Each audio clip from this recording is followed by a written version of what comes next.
यह कहानी दो दोस्तों रोहित और रिया की है, जो एक दिन एक अनोखी दुनिया में पहुंच गए। रोहित और रिया बचपन के दोस्त थे।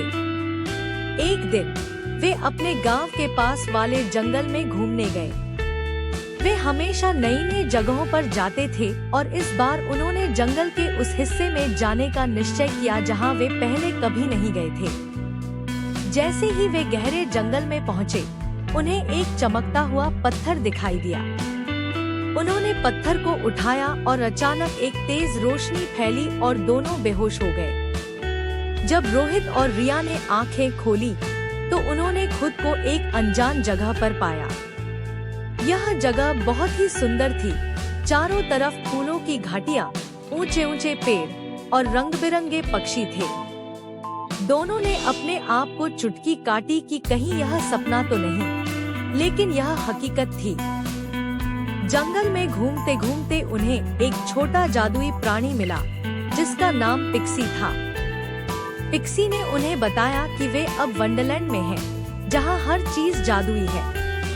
उसने बताया कि यहाँ हर किसी के पास कोई न कोई विशेष शक्ति होती है और वे भी अपनी शक्ति को खोज सकते हैं। पिक्सी ने उनकी मदद करने का वादा किया और उन्हें वंडरलैंड के प्रमुख स्थानों की सैर कराई। सबसे पहले वे एक झील पर पहुँचे, जो अपने आप में ही रहस्यमयी थी। पिक्सी ने कहा कि इस झील के पानी में जो भी देखेगा, उसकी छिपी हुई शक्तियाँ जागृत हो जाएंगी।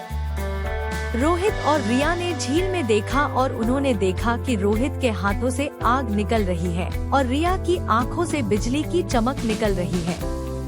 वे दोनों बहुत हैरान थे, लेकिन पिक्सी ने कहा कि यह उनकी सच्ची शक्तियां हैं। अगले कुछ दिनों में रोहित और रिया ने अपनी शक्तियों का प्रयोग करना सीखा। उन्होंने कई अद्भुत चीजें की, लेकिन इसी दौरान एक बड़ी मुश्किल भी आ गई। वंडरलैंड के अंधेरे कोने में एक दुष्ट जादूगर रहता था, जिसका नाम कालग्न था। उसे जब रोहित और रिया की शक्तियों का पता चला, तो उसने उन्हें कैद करने की योजना बनाई। कालग्न ने अपनी सेना भेजी और रोहित और रिया को पकड़ लिया, लेकिन दोनों ने हिम्मत नहीं हारी। रोहित ने अपनी आग की शक्ति से कालग्न की सेना को हराया और रिया ने अपनी बिजली की शक्ति से कालग्न को परास्त किया।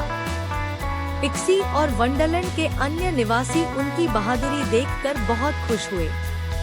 कालग्न को हराने के बाद पिक्सी ने रोहित और रिया को एक जादुई पत्थर दिया, जो उन्हें उनके असली दुनिया में वापस ले जा सकता था। दोनों ने पत्थर को छुआ और फिर से तेज रोशनी में खो गए। जब उनकी आंखें खुली, तो वे फिर से उसी जंगल में थे जहां से वे आए थे।